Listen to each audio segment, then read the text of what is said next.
Salut les bichons, c'est Laurent Jacquet pour LJVS, j'espère que vous allez bien. Aujourd'hui, dans ce nouveau tutoriel, on continue nos assemblages pour notre maquette et aujourd'hui, on va faire ça avec un kit Craig. C'est parti!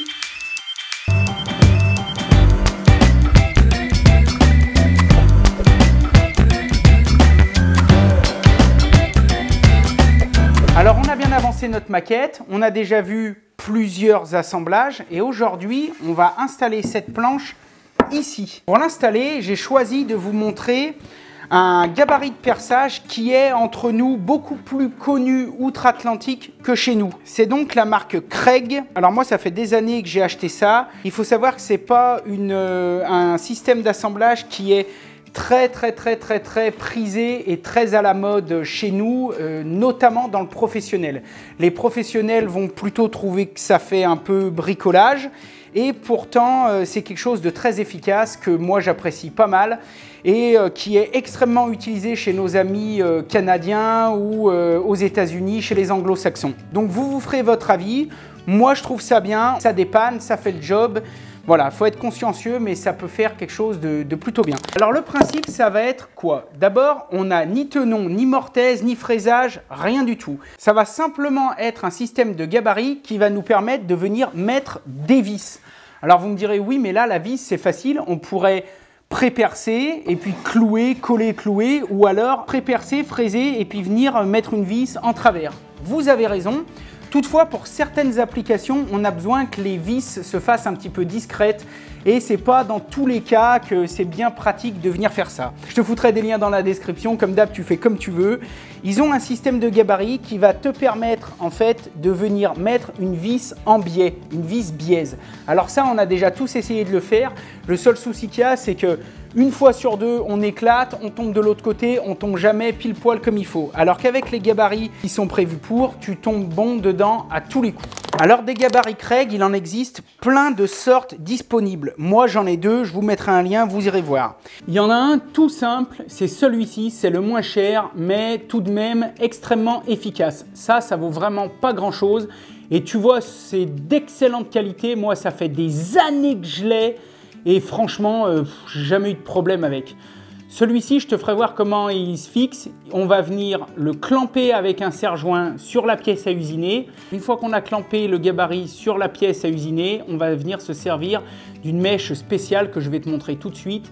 Et cette mèche, elle va venir servir à faire un pré-trou parfait qui va permettre, lui, de guider la vis qu'on va y insérer nickel chrome. Le deuxième gabarit que j'utilise souvent, c'est celui-ci. Et en étant honnête, là, on est vraiment dans une version bien meilleure, bien plus haut de gamme. Et encore une fois, en toute transparence, depuis que j'ai celui-ci, je ne me sers plus du tout de celui-là. Celui-là, j'aimais bien l'avoir dans le camion quand j'allais sur les chantiers ou quand je faisais des petits dépannages. Parce que tu vois, c'est tout petit. Tu peux presque le mettre dans la caisse à outils. Et ça fait que si à un moment, tu as un truc à faire quand tu montes une cuisine et tout, eh bien, ça peut quand même vachement t'aider. Mais sinon, je préfère de loin celui-ci. Là, il y a un petit capot pour aspirer que tu peux d'ailleurs enlever si tu n'as pas envie d'aspirer. Ici, tu peux faire deux trous d'un coup sans repositionner à chaque fois. Alors ça, à chaque fois, il y a une mise en place où il faut tout bien calculer, tout bien réfléchir. Ici, en plus, tu as des gabarits pour venir régler tes mèches. Et on voit que ce gabarit, tu peux l'utiliser pour des planches d'épaisseur allant de 12 jusqu'à 38 mm. Donc là, c'est facile, tu mets ta planche, tu la presses, tu perces ici et c'est nickel. Bien sûr, je vais te faire voir. Ce qu'ils fournissent avec aussi, ce sont des mèches. Tu vois, moi, je la mets toujours ici parce que là, c'est une mèche carrément spéciale propriétaire. C'est-à-dire que si tu casses ou que tu perds cette mèche, eh bien, il faudra en racheter une autre chez eux parce qu'elle a pile le bon diamètre, pile la bonne longueur. Elle est faite vraiment pile poil pour. Si tu peux pas te dépanner avec une autre mèche, tu peux être sûr que ça va faire de la merde et du coup, ça va pas faire du bon boulot. Ici, on a une petite butée de réglage de profondeur et avec, bien sûr, il te livre une petite clé Allen. Sinon, ça, tout bon bricoleur dispose d'un kit de clé Allen. Et donc, ensuite, tu vas venir régler la profondeur de cette butée, la profondeur de ta mèche, en fonction de l'épaisseur du bois. Sur cet exemple ici, on peut voir vraiment le commencement du taillant de ma mèche, pas la pointe finale, mais plutôt du gros diamètre. Il est réglé sur 12. Donc là, ça veut dire qu'elle était dans une configuration pour un bois d'épaisseur 12 mm. Donc une fois que tu as réglé ta mèche, eh bien, tu peux l'utiliser ici, hop, et tu vois que ça va te faire ressortir le truc pile poil parfaitement. Ou tu peux l'utiliser sur celui-ci et tu vois que là aussi, ça te fait ressortir le truc pile poil parfaitement. La dernière chose concernant le matos, ce sont les embouts. Ce qu'il faut savoir, c'est que ces petits malins de Kreg, ça c'est pas un bon point, mais bon, c'est comme ça. Ils ont un embout qui est propriétaire, qui est carré. Enfin, propriétaire, j'en sais rien, mais en tout cas, l'empreinte est carrée. Et donc, toi, si tu n'as pas d'embout carré, eh ben, tu ne pourras pas le visser, tu ne pourras pas le visser avec un cruciforme, rien. Il te faut un embout qui est carré. Et non seulement il te faut un embout qui est carré, mais en plus, il te faut un embout long, d'une longueur spécifique, parce qu'il va falloir aller visser jusqu'au fond du trou. Donc, ça veut dire qu'il faut que ton embout rentre à l'intérieur du trou créé par la mèche pour pouvoir aller serrer la vis jusqu'au bout. Donc pour ça, moi dans mon kit, j'avais 2 embouts. J'en avais un petit comme ça, tu vois, il doit faire 60 mm. Et j'en ai un qui fait facile le double, peut-être même plus, qui doit faire, je dirais, au moins 140-150 mm. Indispensable. Si tu perds ça, tu n'as plus qu'à retourner sur le site internet en recommander. Alors les vis, tu peux les acheter soit, tu vois, sous des petits blisters si toi, t'en passes pas beaucoup. Donc là, je te conseille aussi de prendre la marque Kreg. Moi, quand je travaille avec une marque, j'essaye de rester tout le temps dans la marque. C'est un peu propriétaire. Il y en a que ça fait chier, vous ferez comme vous voulez. Mais pour moi, c'est comme avec Festool, les dominos, avec la Melo, les Clamex, etc. Quand c'est tout dans la même marque, c'est tout optimisé pour. Donc, quand j'utilise mon kit Kreg, j'utilise des vis Kreg. Et ça, c'est le premier format. Ensuite, le deuxième format, moi, j'avais acheté des boîtes de 500. Donc, tu vois, c'est les mêmes. Sauf que là, il y a un blister de 100 qui était soit fourni avec, soit dans mon kit, soit que j'avais acheté à l'époque. Et ensuite, j'en ai racheté. Et là, j'ai carrément une boîte de 500. Comme ça, je suis tranquille. Je ne suis pas à me dire, merde, là-dedans, il m'en reste que 3. Bref. Sinon, vous pouvez acheter des assortiments. Alors ça, c'est la première chose que j'ai acheté. J'y trouve bien et pas bien parce qu'un assortiment, c'est bien, mais du coup, bah, tu n'as jamais celle qu'il te faut. Mais malgré tout, elle m'a quand même dépanné et tu pourras constater que moi, les 3/4 des bois que j'assemble, ce sont des épaisseurs, on va dire 18-19 mm. Et pour ça, donc, il faut de la vis de 32. Alors, il existe sur leur site et tout des tableaux comparatifs qui te disent pour un bois de 12, il faut prendre une vis de telle longueur, etc. Donc, je ne vais pas tout expliquer, ou je te mettrai une petite photo. Mais voilà, donc moi, on voit bien que c'est de la 32 que je passe le plus. Là, ici, il y en a là, j'en ai encore là. Après, tu vois, ça peut aller jusqu'à des vis beaucoup plus longues. Par contre, le point important à connaître et la chose sur laquelle il faut vraiment te méfier, c'est que chez Kreg, il existe 2 sortes de filetage. Il existe un filet grossier et il existe un filet fin. Le filet grossier, ça va vraiment être pour les bois tendres, les sapins, les bois tendres, les contreplaqués. Par exemple, là, on va utiliser du filet grossier. Et les filets fins, c'est vraiment utilisé pour les bois durs. Quand tu veux assembler du chêne ou quand tu veux assembler du massif un peu plus dense, il faudra vraiment que tu aies ces 2 catégories de filetage parce que là, pour le coup, j'ai vraiment fait des essais. Et là, il y a une grosse différence. C'est-à-dire que quand le bois est trop tendre, avec du filet fin, ton assemblage va avoir tendance à s'arracher, à mal tenir. Et quand tu utilises un filetage grossier sur un bois qui est trop dur, trop dense, et ben le bois il va avoir tendance à se fendre, à éclater. Et là, ta pièce elle est foutue, c'est la merde. Donc là, dans notre cas de figure, on est sur une épaisseur de 18 ou 19 mm. On va donc utiliser celle-ci. Première étape, on va déjà régler la profondeur de notre mèche grâce au gabarit. Donc je dévisse. Voilà, j'avance ma mèche jusqu'à 19 mm et je resserre. C'est vraiment un kit que j'aime bien et même si nous en France on a peut-être un petit peu moins confiance, je suis beaucoup d'Américains sur YouTube et je peux vous garantir quand on voit ce qu'ils fabriquent avec ça, c'est vraiment bien. On va en mettre, allez on va peut-être même en mettre 5, donc 1, 2, 3, 4 et 5. Voilà, bon, réparti à l'arrache. Toi, t'y fais bien. Moi, c'est juste pour te montrer le principe. Alors, je vais te montrer un percement avec celui-ci et les autres, on les fera avec l'autre parce que franchement, je préfère lui. Mais au moins, comme ça, tu auras vu les deux. Donc, on va approcher notre gabarit à fleur. On va mettre un serre-joint. J'espère que ça pourra aller. Je te conseille vraiment, vraiment, vraiment de serrer. Une fois qu'on a tout bien vérifié, que notre gabarit est positionné, on va venir prendre une visseuse et mettre la mèche dessus, on est d'accord. Quand on perce, on se met toujours sur 2, du moins pour ce genre d'application. On va guider la mèche, alors là, il ne faut pas bourriner, tu vois, on y va doucement. On va guider la mèche, et là, on va jusqu'à la butée.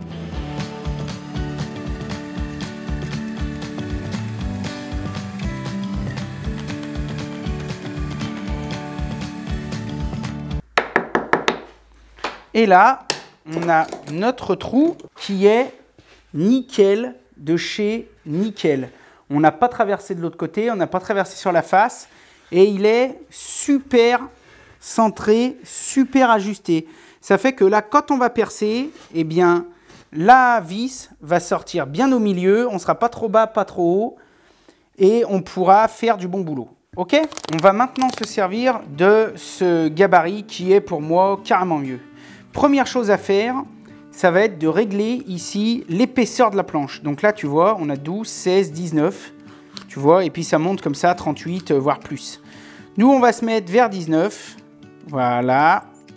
On va se mettre par là et on va serrer ça. Donc là, cette butée, elle est réglée. Et ensuite, avec, il propose des serre-joints aussi. Tu as vu, ça fait un petit peu comme une pince-bloc de mécano. Hop, tu vois, moi, je m'en sers uniquement, cette pince, elle me sert uniquement à venir clamper mon gabarit sur mon établi. Toi, tu n'es peut-être pas obligé de prendre ça. Tu peux mettre un serre-joint, tu fais comme tu veux. Maintenant qu'on a vu ça, on va maintenant pouvoir rallonger un petit peu nos traits pour qu'on voie un petit peu ce qu'on fait.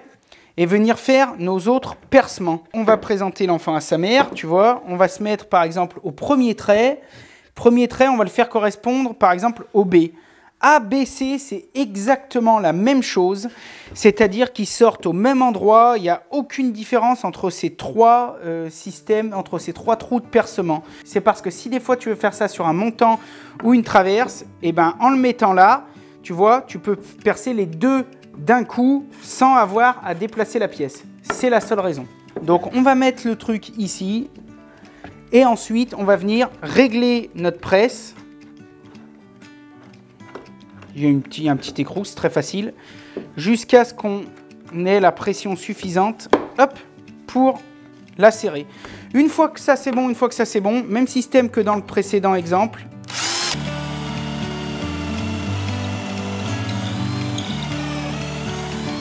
Bon alors là, le positionnement des traits, c'est à peu près à l'œil aléatoire parce qu'en fait, j'aurais dû prendre une équerre et reporter le trait bien plus haut. Mais c'est pas grave.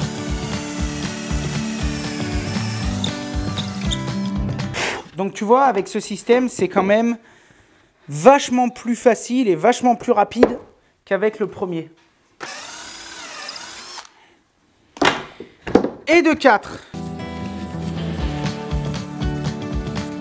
Maintenant, nos trous sont faits et on va pouvoir présenter l'enfant à sa mère pour venir faire l'assemblage. Là, on a deux solutions.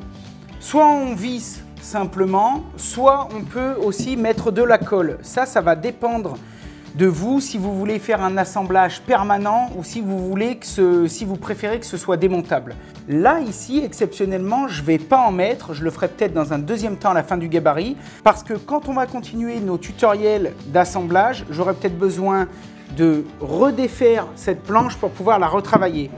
Mais peu importe, la procédure, c'est la même. Alors là, ce que je vous conseille vraiment, c'est toujours de mettre un serre-joint.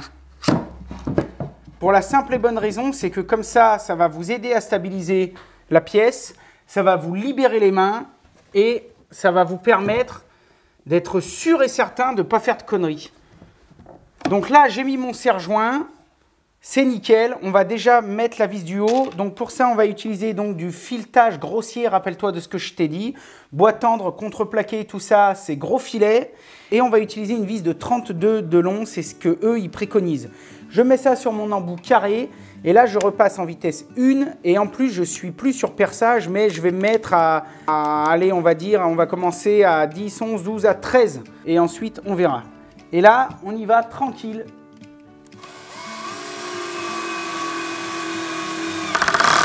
Hop, moi 13 ça me semble pas mal, on peut peut-être rajouter un cran mais pas plus. Ok, on en a mis une. Et là, on voit que c'est nickel. On va mettre la deuxième.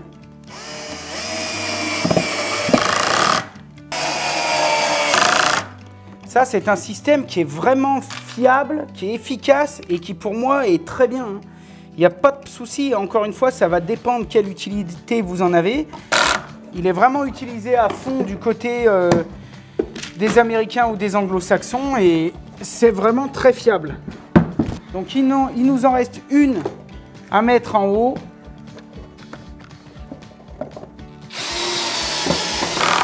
Hop là. Et voilà, l'assemblage est fini. Comme vous pouvez voir, ici, il n'y a absolument rien qui dépasse. On n'a pas de vis qui sont sorties. Là, on est nickel, on est super à fleur.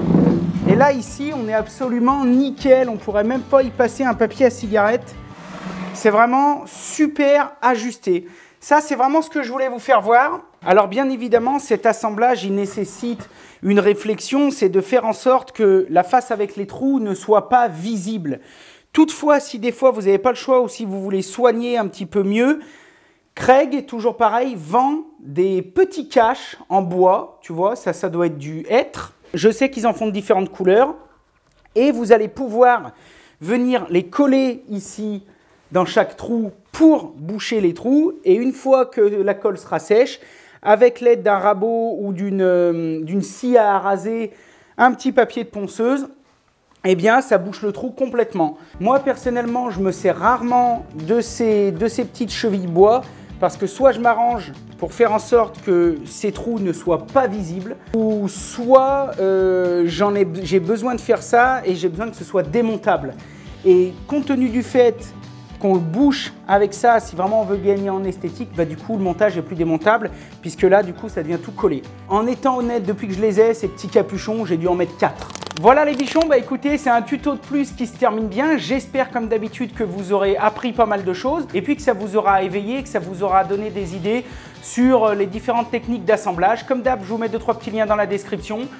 Et puis moi, je vous remercie. Likez la vidéo si elle vous a plu. Vous pouvez laisser un commentaire, ça fait toujours plaisir. Abonnez-vous si ce n'est pas déjà fait. Et moi, je vous dis à très vite pour la suite des assemblages. Je vous remercie, je vous souhaite une excellente journée. Comme d'habitude, soyez créatifs, faites de votre mieux et si possible, du bon boulot. Allez, à bientôt les bichons. Yeah!